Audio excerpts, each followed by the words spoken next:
It's really nice to be able to present and not be presenting to a blank screen.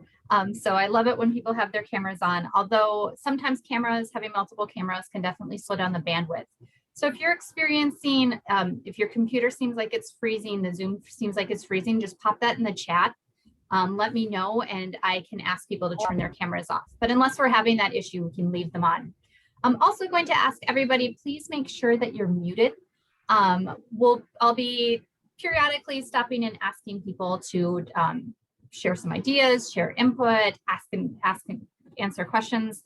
But generally when we have a larger group, sometimes if you have multiple microphones on, you can start to get some feedback happening or an echo that can make it really challenging for people to hear. So I'm recognizing names and I recognize faces. I've been really fortunate to be able to work with South Dakota and present at this conference a few times now. So I'm really excited to be back and I wish I was there, but it's also nice not to have to drive and to be able to do this from my home. My name is Andrea Eckelberger. I'm the ESL training coordinator with Literacy Minnesota. And I have been working in adult basic education for close to 20 years now at this point as a teacher and then as a teacher trainer. And this past, I was here last summer. And I think we can all agree the past 18 months have been a doozy. There has been a really steep learning curve that has happened for everybody. So during our session today, I'm going to be sharing some different recommendations for making sure that online classes are as interactive as possible. I know that everybody here has figured some things out, so I'm also going to be providing some time and space at the end for people to share your own ideas so that you can learn from each other as well. And all of the examples, we're going to be looking at a lot of examples from this presentation, and these are all pulled from teachers, either professional teacher-led classes, volunteer-led classes that are being coordinated by professional teachers to give a sense of what these recommendations actually look like in progress. So I will be asking people to unmute, kind of try things out so we can model things. We'll have, like I said, chances to share ideas and ask questions, to do some reflection. And then towards the end, we will be going into a breakout room and having a chance to try out some different word wall activities to see if those are something that you can use in your classes. Also, this session is an hour and 15 minutes. So I'm cramming a lot into a short time. The session that's happening after this is going to have a chance to unpack and continue some of what we are talking about in this session right now. So I wanted to begin with just some general suggestions for when you are teaching remotely and want to make sure that learners are being interactive and have the opportunity and space for that. So it seems sort of counterintuitive, but actually making sure that it's very clear that people have the option to pass or the option to participate in different ways. And so what that might mean, we all know that not everybody has the same type or equal access to technology. So you might be putting people in breakout rooms and then leaving an option for people who aren't able to unmute to stay in the main room, for example, and be able to you're leading a chat where people are able to participate via chat. Or you might have prompts where people are doing work on computers and students who aren't able to go off and go to a different document have prompts that they can then practice and just write down in their notebook and then share out when they come back. But then also that option to pass is really important. Some days there's just so much going on in the background of people's homes. Being able to unmute themselves isn't an option. So learners are going to be a lot more likely to keep coming to class if they know that they are not in a space where they can participate the way they want, that is not going to be held against them. So making sure it's really clear that people can always pass. Also reminding learners that they will get out of the class what they put into it, that we can provide as many opportunities for interaction as possible, but we can't make people participate. We can't show up at people's houses and make people participate. So just kind of that gentle, the kind of ongoing reminder that I can give you the options. Just know you are going to learn a lot more. You're going to get a lot more out of this class when you participate as much as possible.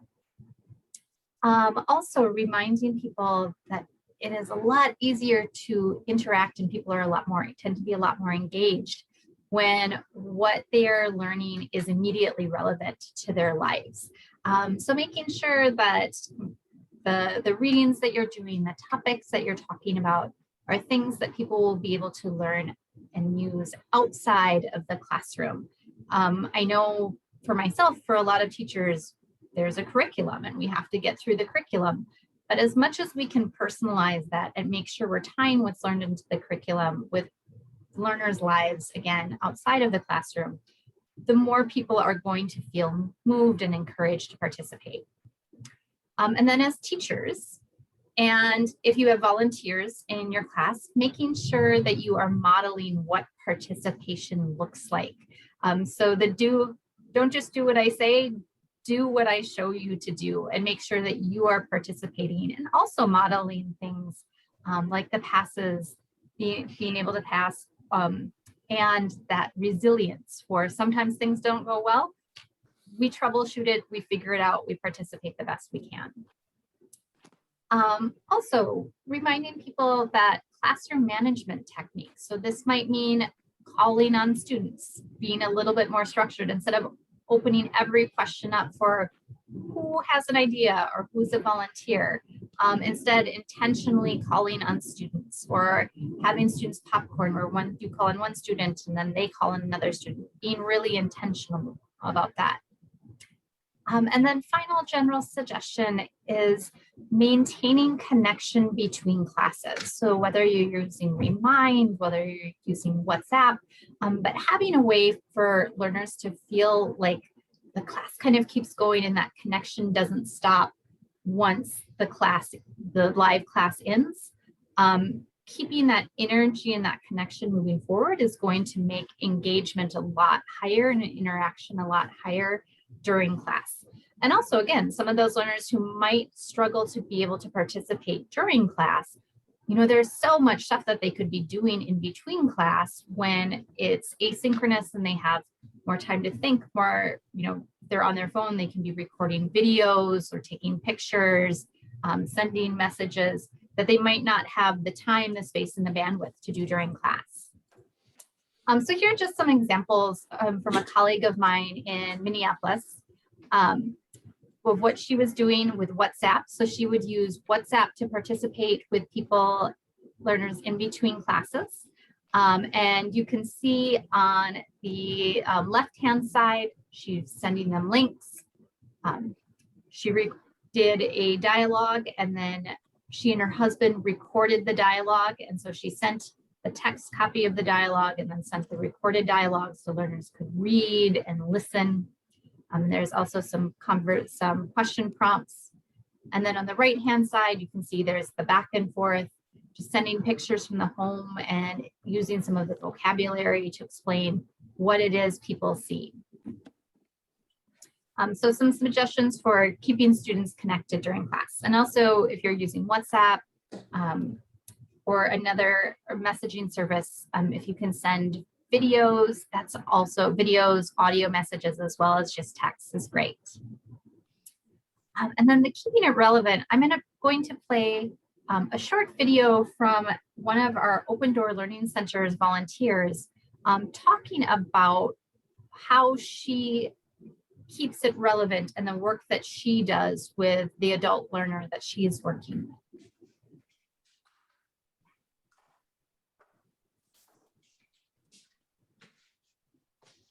I'm Sally, and I used to volunteer as a teacher at the Open Door Learning Center. I look forward to doing that again someday. But since April, I've been a one-on-one tutor with Hannah, one of my former students. We meet twice a week for about an hour each time on Zoom. Tutoring is different than classroom work, but just as satisfying and in many ways easier. Literacy Minnesota offers lots of great resources and webinars to help with lesson planning. I saw that somebody can't hear it.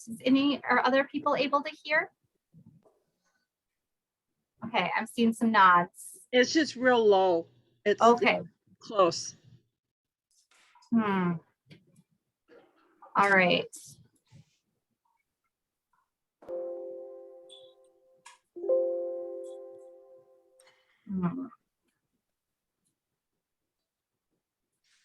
I'm going to try it again, and let me know how it's going in the chat.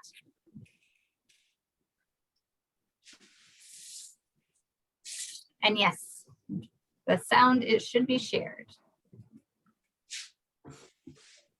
I'm Sally, and I used to volunteer as a teacher at the Open Door Learning Center. I look forward to doing that again someday. But since April, I've been a one-on-one tutor with Hanad, one of my former students. We meet twice a week for about an hour each time on Zoom. Tutoring is different than classroom work, but just as satisfying and in many ways easier. Literacy Minnesota offers lots of great resources and webinars to help with lesson planning. When we started, Hannah said she wanted to focus on improving her reading and writing. So we read stories together and work on pronunciation, vocabulary, and grammar. Sometimes we listen to songs and talk about the lyrics or watch short videos as discussion starters. She also said she wanted to have conversations about everyday routines. One day we did a dialogue-based lesson about making a medical appointment, and Hannah stopped in the middle and said, "I like this one, Sally."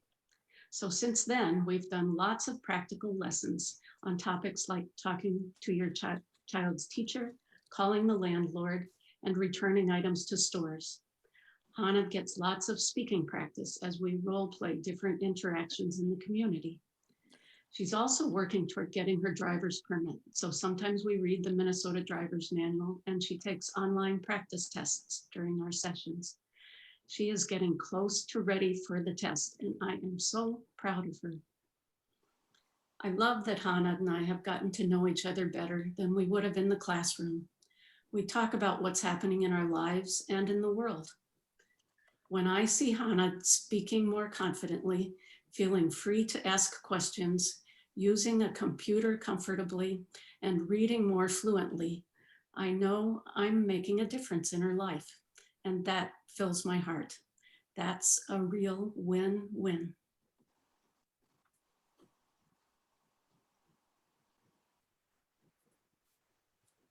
All right. So we had a chance to hear from a volunteer who's working with learners, who is making it personal and responding to the needs of the learner, and how much learning is happening and how that maintains engagement. So let's look at some other recommendations for things that you can do to maintain engagement. And I'm going to just quickly ask people, please do double check that you are muted right now so that we don't get the kind of weird feedback loop that happens.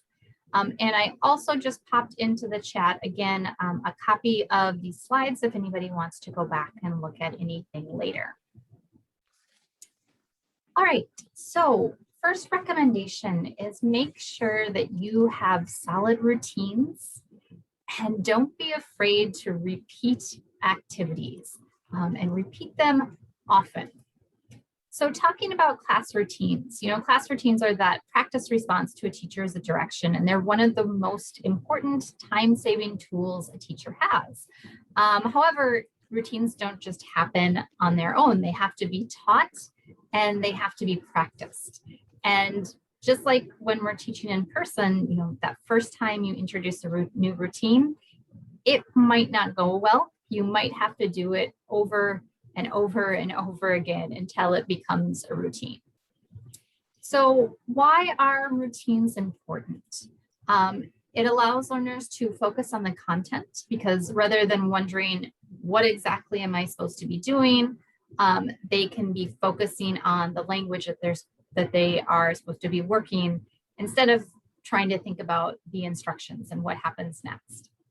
It also provides lots of space for creating ownership. When learners have a routine or their activities are being repeated, it's a lot easier for people to then be able to jump in, to help one another, to ask questions, to participate, and to take ownership of the activity. This is really big. It manages anxiety. So anxiety and that worry about, will I be able to participate? Will I know what's going on? Technology can be scary. So having those set routines and repeating activities can really help with learners knowing what to expect when they come into class, which makes it a lot more likely that people are going to engage and participate. Also makes for less learner management for the teacher and provides that really much needed repetition. So I wanted to show some examples of different routines. And here on this slide, so everybody has the link to these slides if you want to go and dig in further, but I'll show you what they look like. These are the instructions that were created. Okay. And are you still able to see my screen? Okay, just making sure. For our volunteer-led classes that are open door learning centers that have kind of very set instructions for what to do each day when people come in, where they're repeating the same activities. There's the same opening, there's the same closing, but it's those repeated activities and the fact that the content is getting swapped out, but learners can then concentrate on what they're supposed to learn instead of wondering about what am I supposed to do. Same thing for the intermediate level, where they have kind of a very set structure for what happens every day with their different activities. So if this is something you want to dig into, those are available on the slides, but I wanted to show them so people knew that they were there.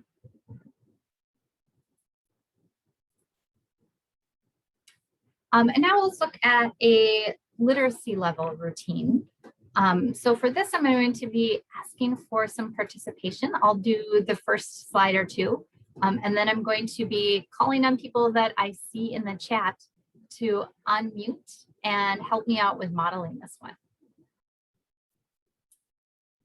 So Amy, would you be able to unmute your microphone? Okay. What day is today?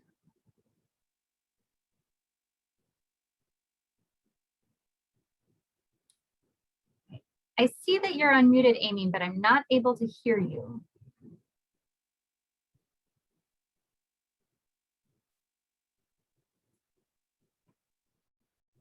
How about this microphone? Yes, now I can hear you. So what day is today? Today is Tuesday. Great. And how do you spell Tuesday? Tuesday. Okay. Which one is Tuesday? Is it the first word, the second word, the third word? It's the second word. Good. Why are Saturday and Sunday red? I think because they are the weekend. All right. So Amy, I'm going to have you be the teacher. And can you call on somebody to read the date and then to tell you what the date is in numbers? Sorry, to tell me the date and then to tell me the date in numbers. That's what Yeah, so have somebody read the date out loud and then tell you how you would write that in numbers. Sure. On my screen, I see Andrew. There's only 8 people on my screen. And you're one. July 6th, 2021. Mm-hmm.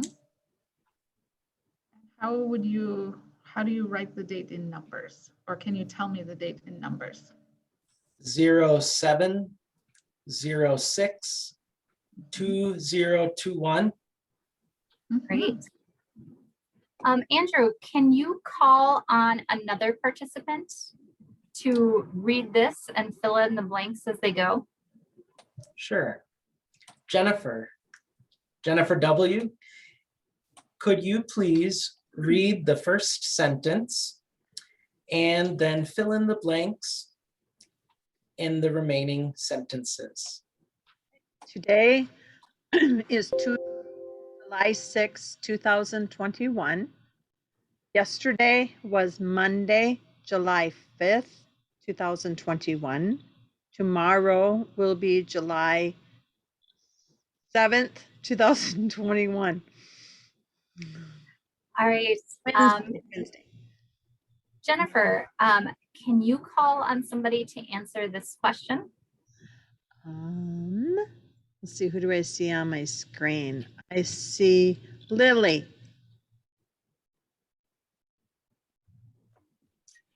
The weather is nice today. It's a nice day today. Oh, it's cloudy today. Sorry. And Lily, Yes. can you call on someone to answer this question? Laura, can you please answer this question? What is the temperature today? Oh, I think the temperature is about 100 degrees today. Nice. And so Laura, can you call on someone to answer this question Yes. or to make a sentence with this? Royce, can you answer? Can you complete the statement? Yes, it is hot. It is a little hot today.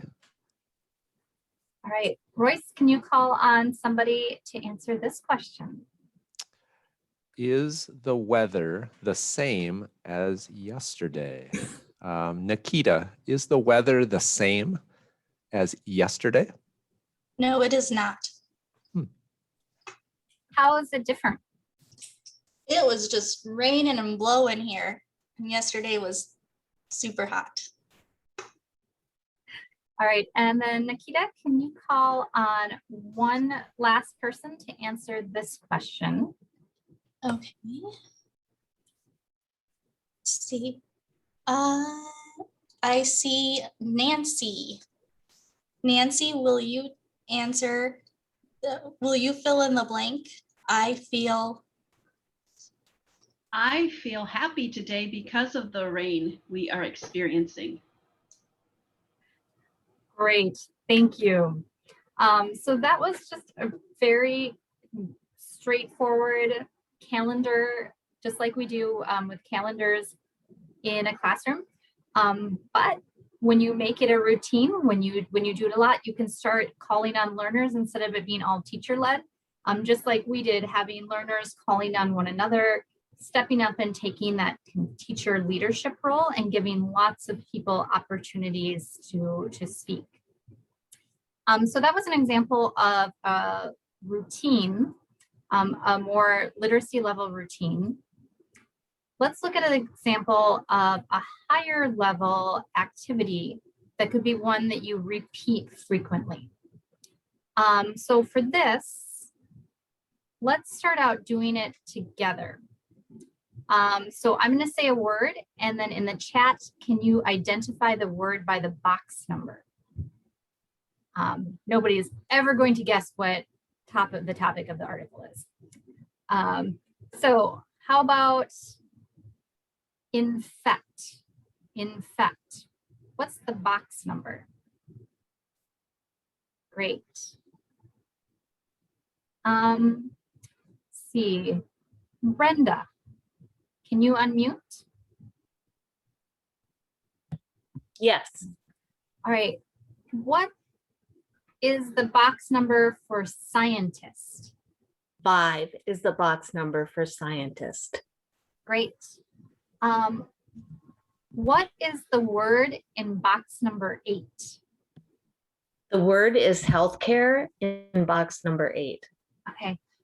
Brenda, can you call on somebody and read some words and have them tell you the box number?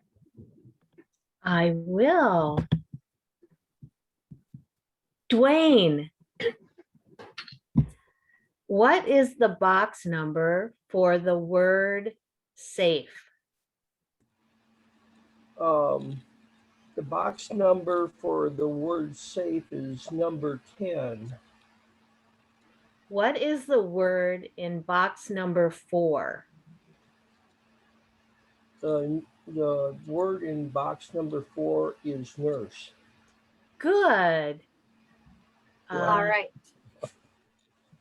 Did you want me to call on? Yeah, let's do one more. Okay. Let me see. Just because you don't have your picture up, how about Anne Eklund? What is the box number for the word research? The box number for the word research is box number 12. Yes. What is the word in box number 2? Box number 2 has the word news. Thank you very much. You're All welcome. right. Perfect. And what wonderful, beautifully constructed sentences everybody used for that. But just simple activities like that are pulled from the reading that learners are doing. When you are repeating it over and over again, maybe every week or every couple of weeks, what you can do is, again, call on learners to step in and take ownership, do the asking questions while you are just sitting back, checking in, maybe prompting for who should be asked next, and giving learners lots more chances to participate. But generally, when you're working with people who are in the process of learning English, it's going to take more time. You're going to want to repeat it multiple times before it goes really, really smoothly.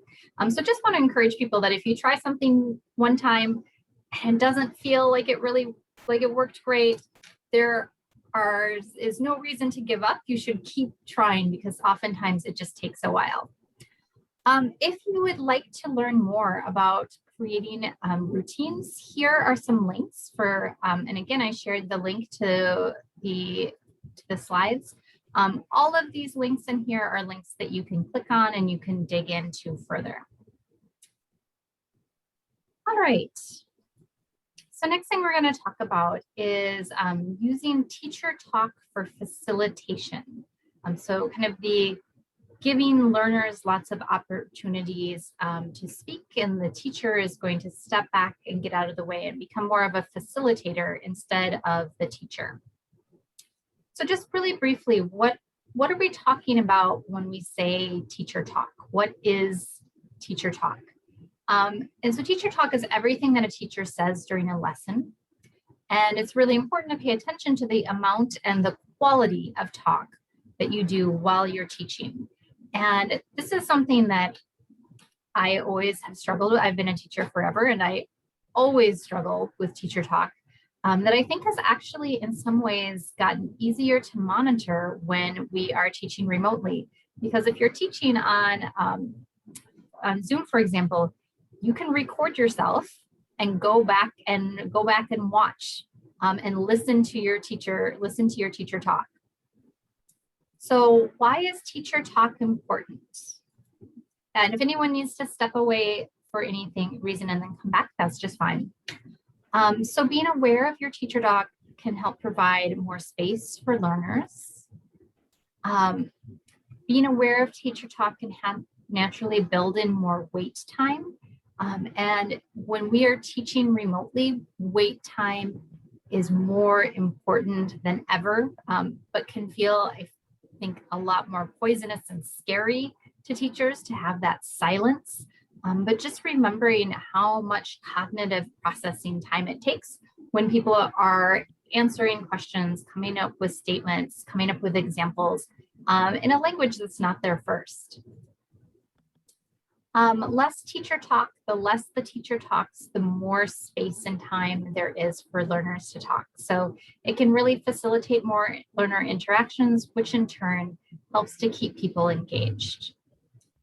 So let's look at an example of a tool, the Wheel of Names, that can be a great way for the teacher to become the facilitator and allow lots of opportunities for learners to speak. All right. So the Wheel of Names is just what it sounds, although you can do a lot of different things with it, where you can put in the names of all of your students, and then you spin the wheel. So you can ask the question, spin the wheel.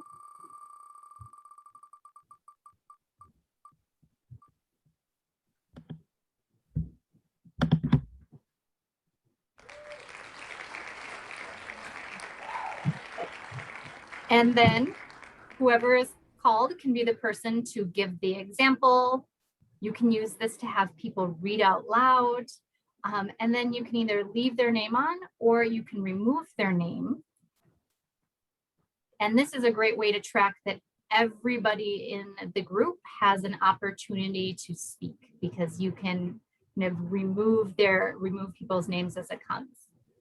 And there are a lot of different things you can, if you have a Google account, you can create a free account in the Wheel of Names. And then you have names, but you can do a lot of other things with it too. So if you're working with literacy level learners, you might want to do something with pictures, like this.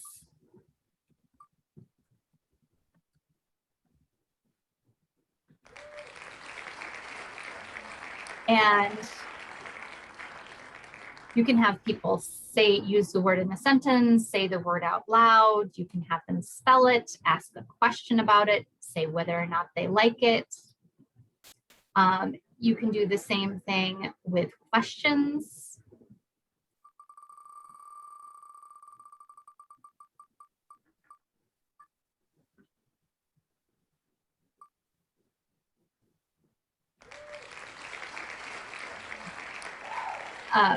So you can call up different questions and then have learners respond to the question.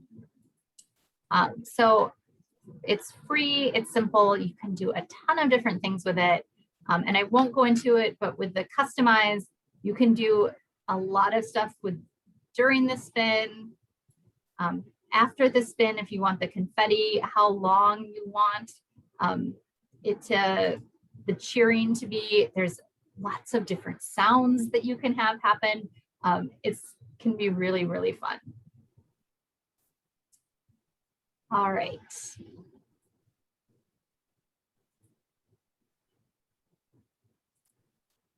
So we are going to watch a couple of short videos, and the videos are going to have volunteer teacher and then a teacher that are facilitating a discussion, facilitating a conversation.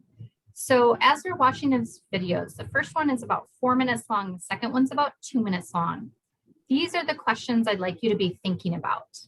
The first one is, how does the teacher facilitate interactions between the learners? And then the second one is, how do learners take ownership over the discussion? So these are the two questions I would like you to be thinking about. How does the teacher facilitate interactions? And then how do the learners take ownership while we're watching the next couple of short videos? And these are videos of learners in a Zoom class going through a discussion. Right, and same thing, if people could just let me know in the chat, let me know if you're having any issues hearing it. I can pause it and adjust it.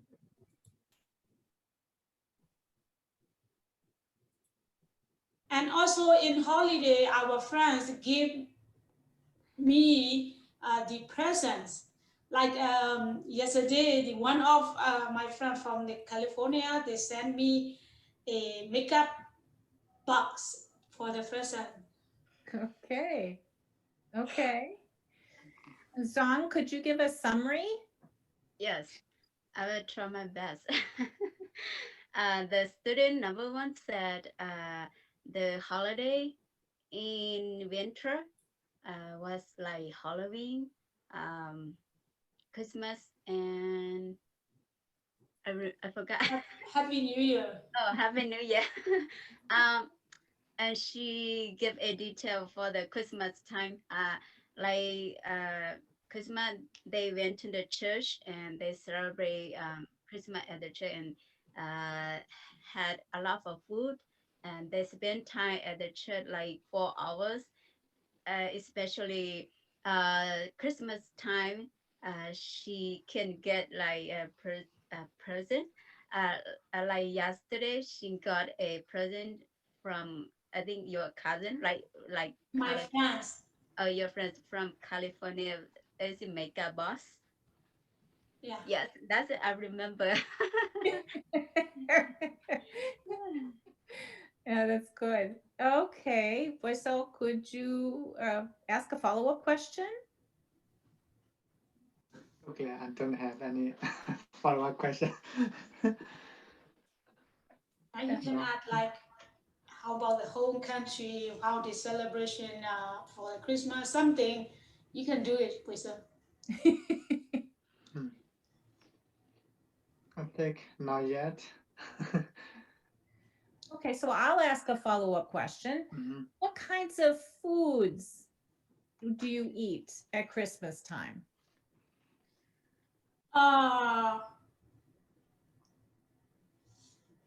To be honest, I like example like last year I didn't eat any food. There are a lot of food because I'm busy with my friends talking, checking, and then I watching their dance.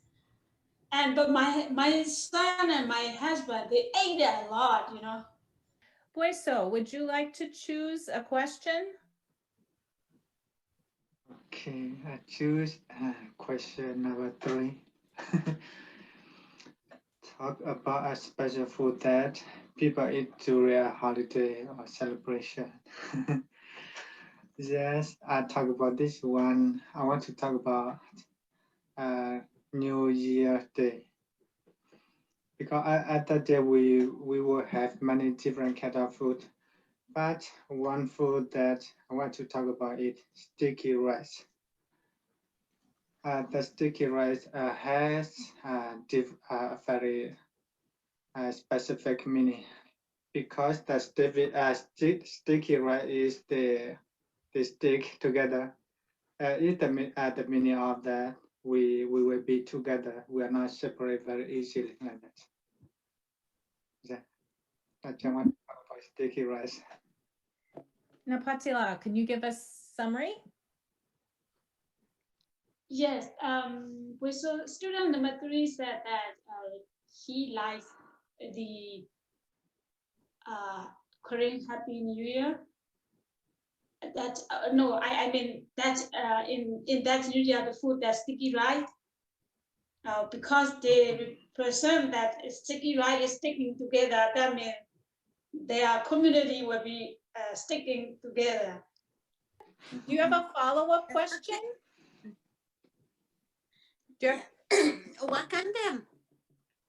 What kind of holidays you like in this country? In this country, I think the one that I like the most is, how do we call that one? In Thanksgiving.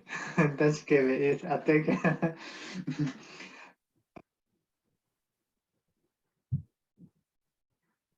All right. So we watched, this is a pretty high level of class. And also in holiday, now we're going to watch a teacher facilitating a conversation with a very beginning level of class. And this video is a little bit shorter, but keeping those same questions in mind, how does the teacher facilitate the interactions, and then how do learners take ownership? Something you can show us and talk about?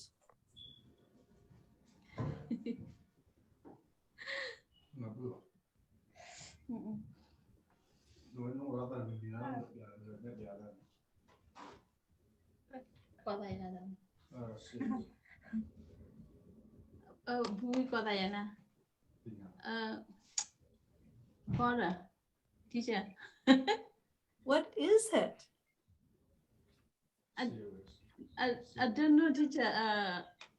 Syria. Cereal. Yes. Cereal.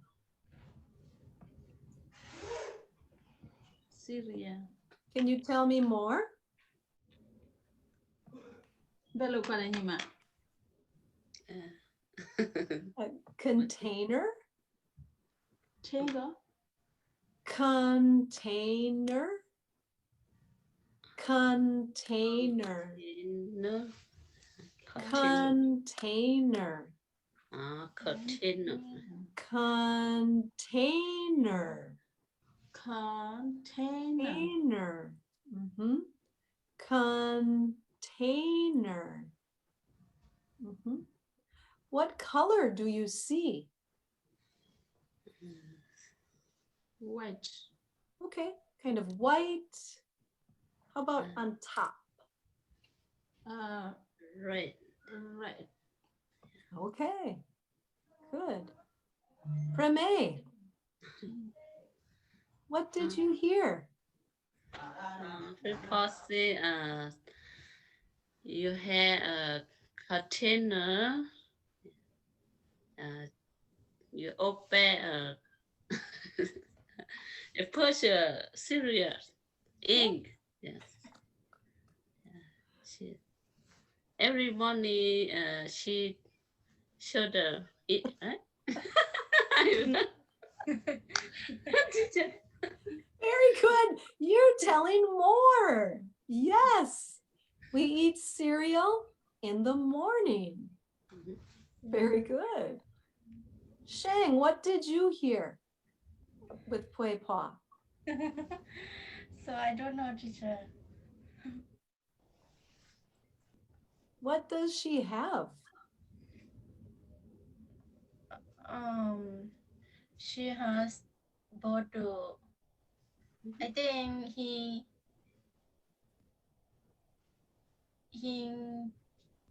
get something in the bottle. Yeah, she has a bottle. She has something in the bottle. Do you remember the name? What is in the bottle?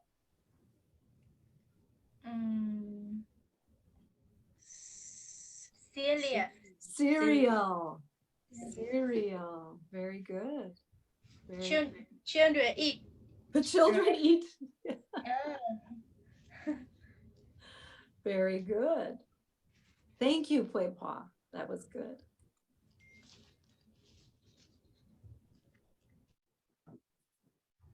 Something you can. All right, so let's go back to those reflection questions. So we saw two videos and both of them involved the teacher facilitating interactions between learners. But how exactly did the teacher do that? What were the teachers doing? So for this, feel free to unmute yourself and talk, or you can pop something in the chat.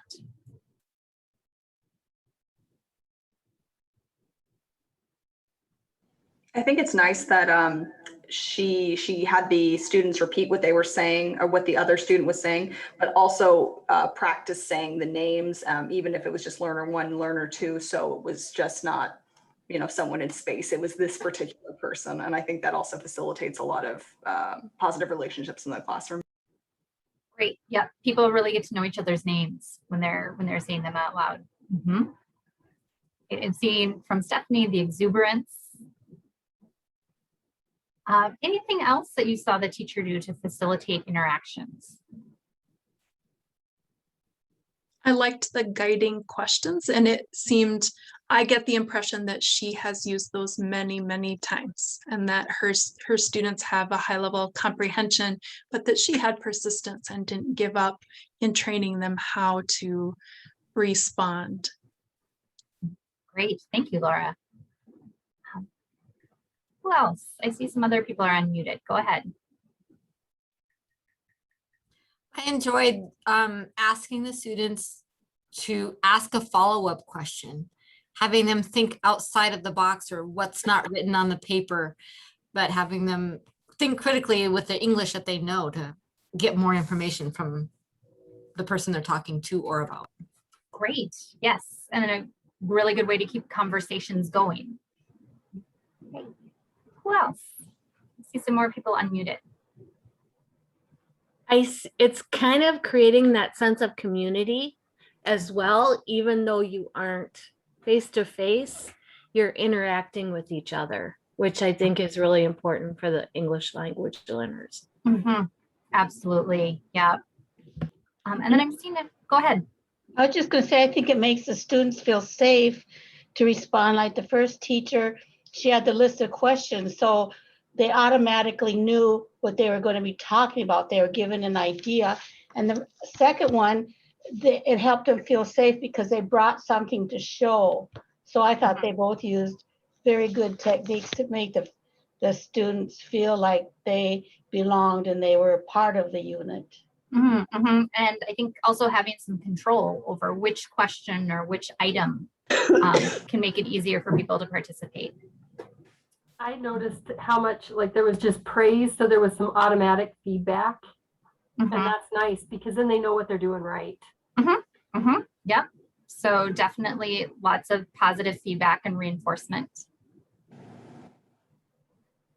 And I see a couple things. Someone else mentioned praise in the chat. And then from Royce, that gentle persuasion for the gentleman to do a follow-up question, the first example, but then letting it go. And then the teacher stepped in and said, okay, well, I'll ask a follow-up question. So that example of what we talked about earlier, providing that space and opportunities for learners to participate, but letting people know that they have the option to pass. They're not going to be continuously put on the spot if it's something that they're not able to do at the moment. Right. Any last thoughts about those videos?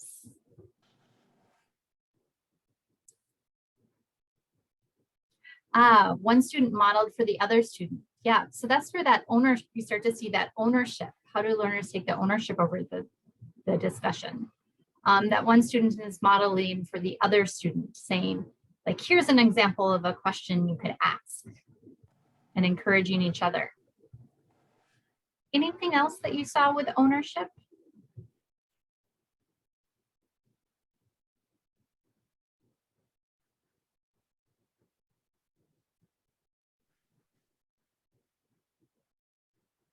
I think the comment earlier with the learners choosing what they were going to talk about or being able to choose their question, the question they want to respond to, is an example of giving learners some ownership over what they're going to discuss.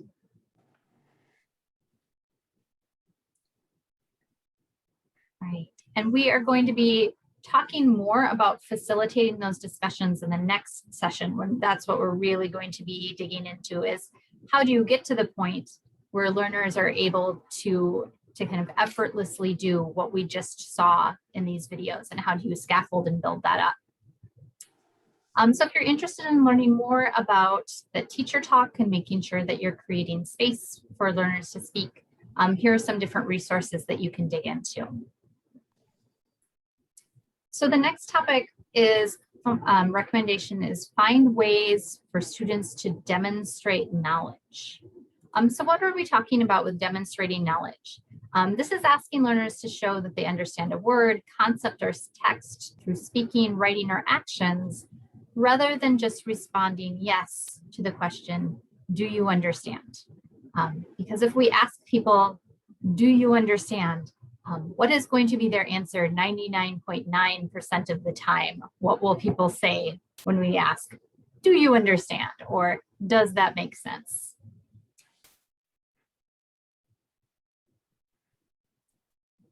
I see some nods. Oftentimes people will say yes, even if they don't understand. So why is this demonstrating knowledge really important with interactivity? Because it allows the teacher to do on-the-spot assessment, to decide, do we need to do some more practice of this? Do I need to give some more examples? but it really increases speaking time and engagement because learners are having more opportunities to demonstrate and to share what they know, which in turn provides repetition for all of the learners. So let's look at a quick example. So this is an example from a lower level classroom where we have a simple reading. Okay, I can see, you can tell by facial expressions if they understand, which is something that I think a lot of teachers also use. Sometimes if somebody can't turn on their video camera, it can be a little bit more challenging to do that, but facial expressions are a great way to be able to see if people understand. So let's say we're doing this reading. There is snow on the roof. The snow melts into water. The water that runs down the roof. It's so cold, the water freezes again. The water drips and freezes again and again. The water freezes into icicles. So we have that reading, and then we want to see, do people understand the reading? Do they understand the vocabulary? So then rather than just asking, do you understand? We can do some different ways to get students engaged. So if people are able to turn on their cameras, we can do something like this, where we have the picture with the numbered 3 different numbers. And I can say a word and then have people hold up their fingers to show me which one I'm talking about. So if I say drip, drip, show me which picture am I talking about. Great. If I say snow, which picture? Yeah, number 1. And I see somebody put it in the chat. You can always also have people put it in the chat. And the great thing, something I really like about Zoom, and this can take some practice, is you can have people put things in the chat and send it just to you, which means that they then can't see each other's answers, but you can be watching and seeing whose responses are coming through, which can be a nice way to check. You can also do this thing, have people unmute and say the words out loud as well. And when people are more comfortable, you can ask learners to take on the role of the teacher. Here's another way we can have people demonstrate knowledge. Okay. So give me a thumbs up if the sentence is good and a thumbs down if it's not. There is snow on the door. There is snow on the door. Yes or no? All right. Okay, so I see some thumbs down. Right. What do we need to change? What word do we need to change? The word door. Okay, and what should we change it to? Roof. Okay, so how about this one? Is that better? Yes. How about this sentence? The water melts into snow. Is that good or bad? All right, seeing thumbs down. Okay, what do we need to change?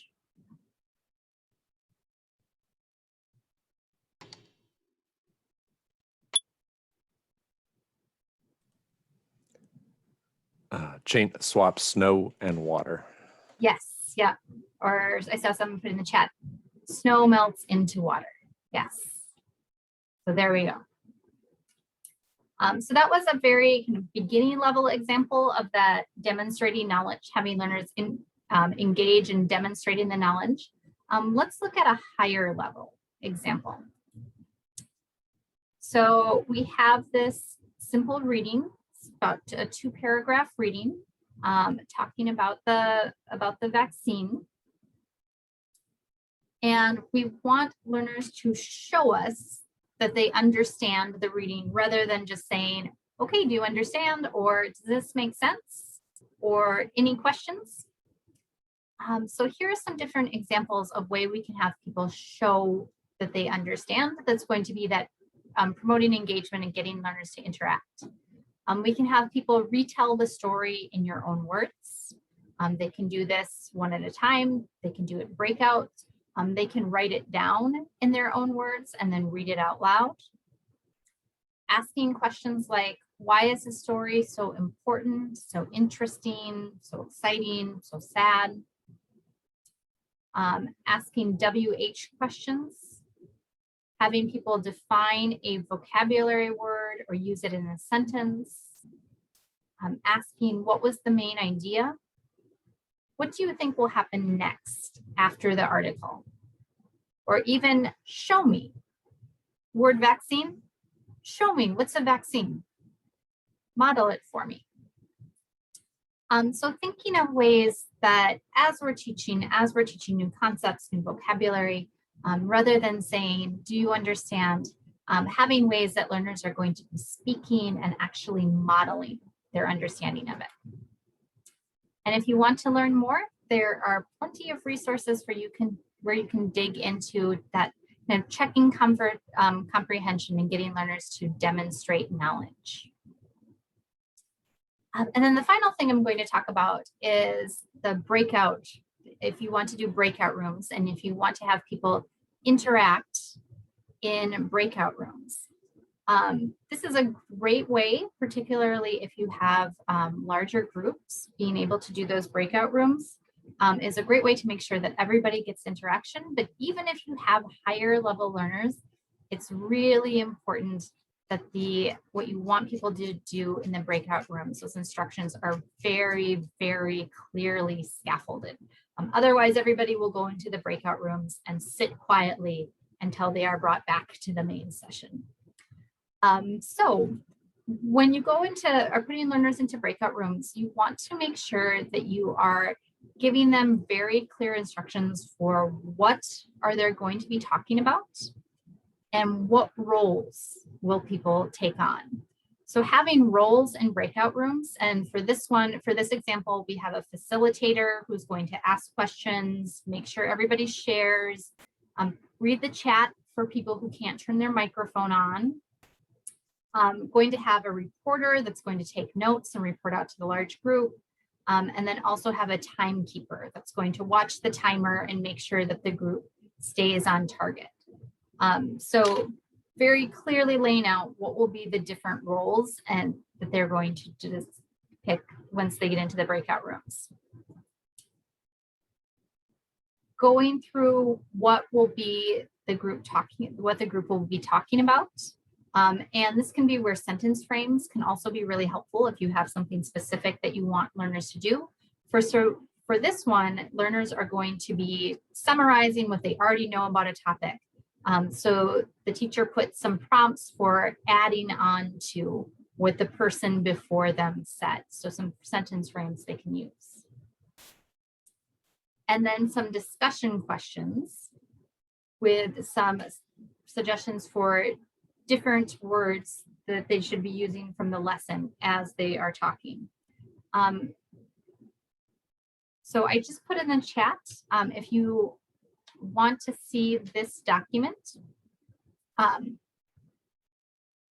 the teacher shared all of the different examples and went through with the slides what the learners were going to do, and then also had them shared on a Google Doc so that the learners, once they're in their breakout rooms, could also access the instructions in their breakout rooms on the Google Doc, as well as the content that they are supposed to be reading and discussing, so that everything is there in one place for them.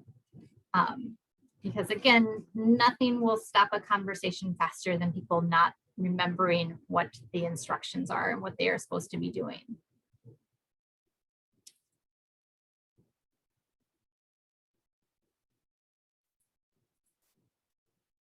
All right.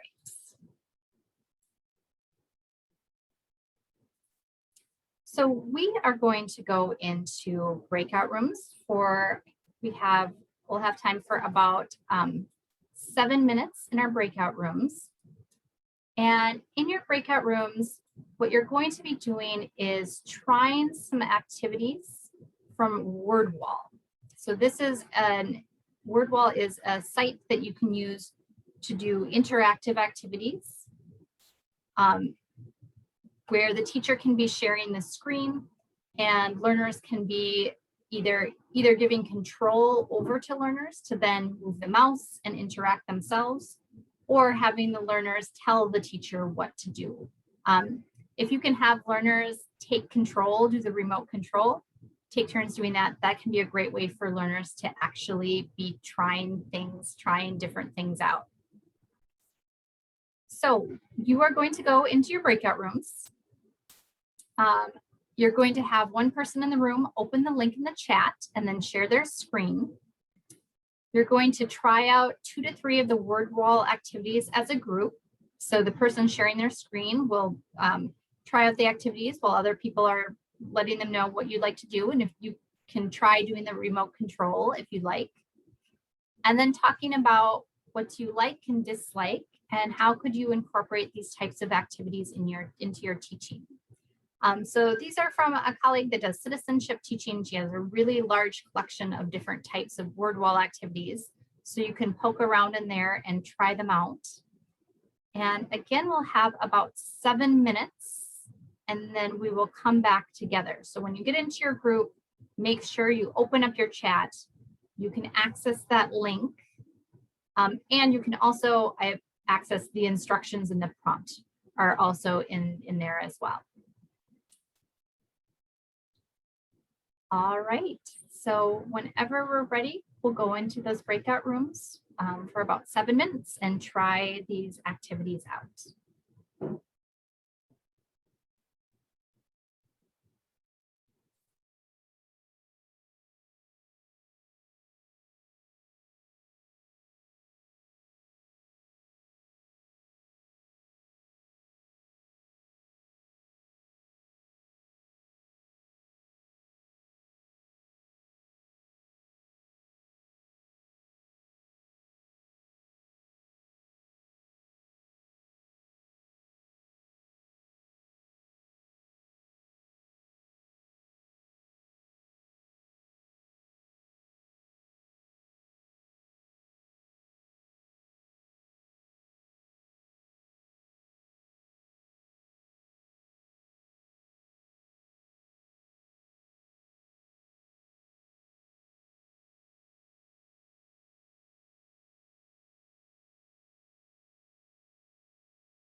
So what are things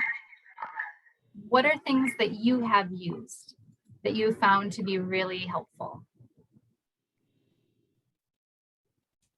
All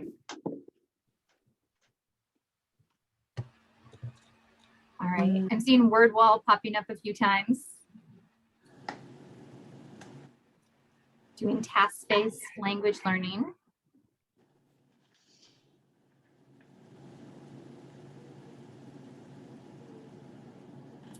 The chain answer routine.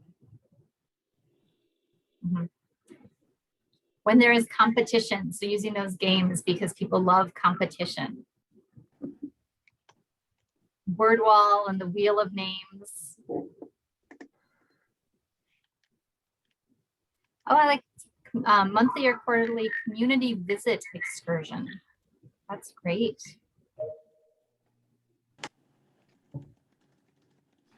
Being clear that students can pass the opening and closing routines. Yeah, I remember when I discovered the wheel of names, I was like, this is a game changer. This has just totally transformed everything. And I'm seeing from Rebecca that word wall was really popular in citizenship. Anything else? I saw somebody put in the monthly or quarterly community visit excursion. What other suggestions do people have for increasing engagement? Students to vote for their choices of activities. And that's great because it's giving learners some sense of control in the classroom. Play factiles, Jeopardy games.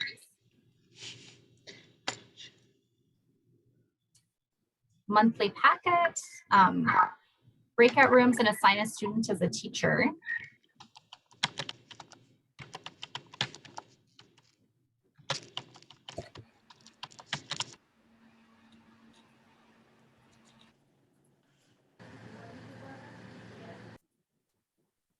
Great.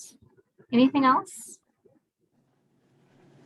Yeah, so assign some part of the packet and then students work on that part of the packet together. So everyone's looking at the same thing. Students asking each other questions, and then that ensuring things are at the right level of difficulty, challenging but not too challenging. And breakouts and discussion topics. All right, well, thank you everybody for all of the great ideas. Thank you for participating and trying things out. Thank you for jumping in and being the learner and demonstrating and modeling. So great examples of modeling engagement and interactivity during our session. I'm gonna go ahead and wrap us up so we can have the full 15-minute break before we do the next session, which the next session I'm going to be leading is specifically on doing that conversation and getting learners to be able to do that conversation routine that we saw the video of. So before you sign off though, I have the happy task of telling you who the winner for the session is today. Now remember, you have to be present to win. So Amy, are you still there? Here, I want something. You're a winner. What did I win? A gift card. It'll come to you in your email. So watch your email. Congratulations. Okay. Thank you. You're welcome. And thank you, Andrea. That was great. Great. So everybody go grab a cup of coffee and see you in the other meeting in about 15 minutes.